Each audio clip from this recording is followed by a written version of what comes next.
I'm Miranda Dupre. I am the BIPOC Community Navigator, and I started with Vital Communities to work on the BIPOC Home and Business Ownership Project in June of this year. A little bit of background information on me. I'm originally from New Orleans, but I've been in White River Junction for the past 2 years now. I have a background in environmental justice and community advocacy, and I'm really drawn to this work and specifically this project because of my own personal experience with unstable housing growing up, but also because I call Vermont home now. And I not only want to find ways to support the BIPOC community here because I now have firsthand experience with how difficult it can be living in a predominantly white area, but also because I know that by focusing on the most marginalized group, our work can really have this outward effect and help all of our communities truly thrive. And I really just love it here. So I want the Upper Valley to be the best place that it can be. And I'm going to share, I have some slides. The BIPOC Home and Business Ownership Project, also now being called the BHBO Project, so another acronym for you all to store away, was created by two Black community members, Kanisa Jackson and Julius Turner, who essentially were tired of seeing their friends of color leaving the Upper Valley because they couldn't find a home that they wanted. They were struggling to start a business, or frankly, they just couldn't find community here. They just had nothing to keep them here. And so Julius and CJ thought that two tangible ways that people are really rooted in community are through owning a home or a business. And so this project was born with Muskoma Bank and Vital Communities. And so while Muskoma is a partner in this work, they also fund the project along with the state of Vermont and Ledyard Bank. So we have quite a few funding resources that are supporting this work. And then, so like I mentioned, I started in June. And when we really started immersing ourselves in what this project would become, we quickly realized that we needed to look at this a little bit more holistically because you're not going to want to buy a home or start a business in a place where you don't feel welcome or you don't have community. And so we're really trying to be conscious of that as well. Home and business ownership are concrete avenues that we're using to support people of color, but a sense of belonging and social supports are another really important pillar of this work. And so for the first few months, I was really taking my time getting settled into the position, getting to know stakeholders and community partners. A lot of this work is going to require relationships and collaboration. And so I really got to know people. I also got to learn about their organizations, what resources and services that they provide, what their relationships with the BIPOC community looks like right now, and really where they want to see this project go. So from those conversations, we created some goals for the project. So things like uplifting existing resources in our community so that they're more commonly known amongst the BIPOC community. So that would look like tapping into different forms of communication channels, using connections that our partner organizations have, and really having a core group of community members that are immersed in this work with us to really help share it out. CJ and Julius are going to remain on the project, but we really want community involved with and guiding this work. We also want to create a feedback loop with the organizations that are providing resources to ensure that they're accessible and useful and safe spaces for people of color who are using them.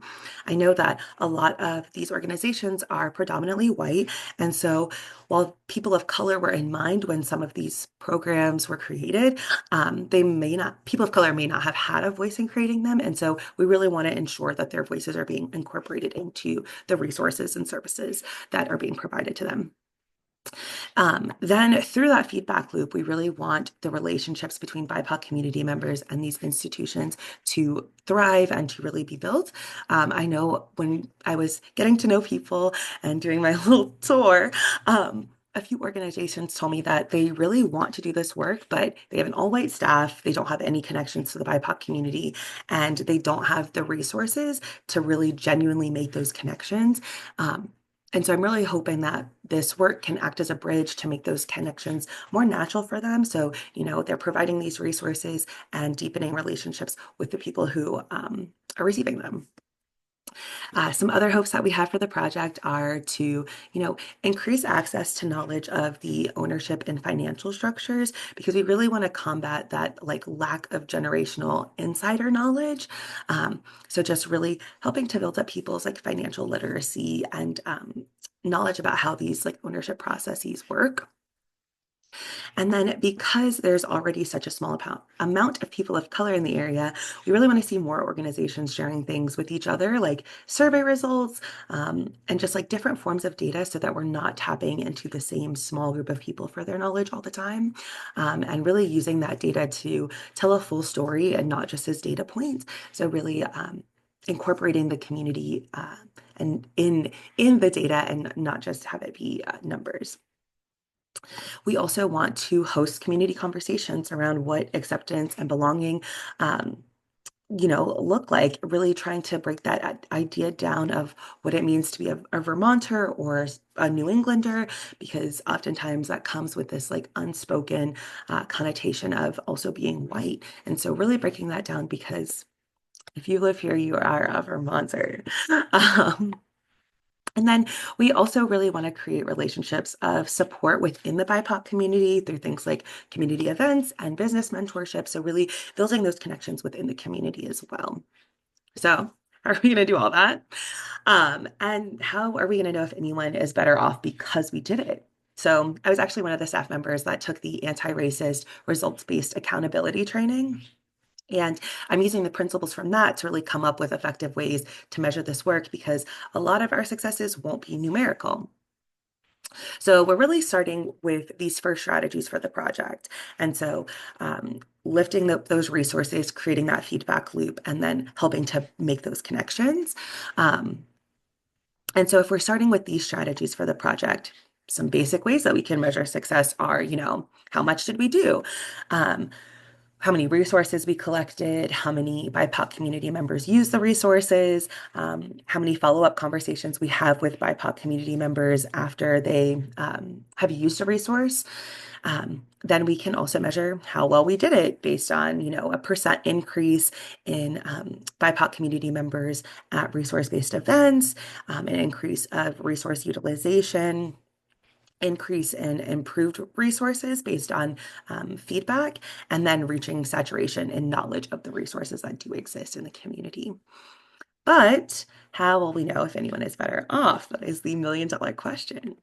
So if we look at these metrics, they really fall in line with what we imagine this project's success to look like, which is the entire model of results-based accountability is a means to an end. And so if anyone is better off, we're kind of looking at BIPOC community members are utilizing the resources and find them useful.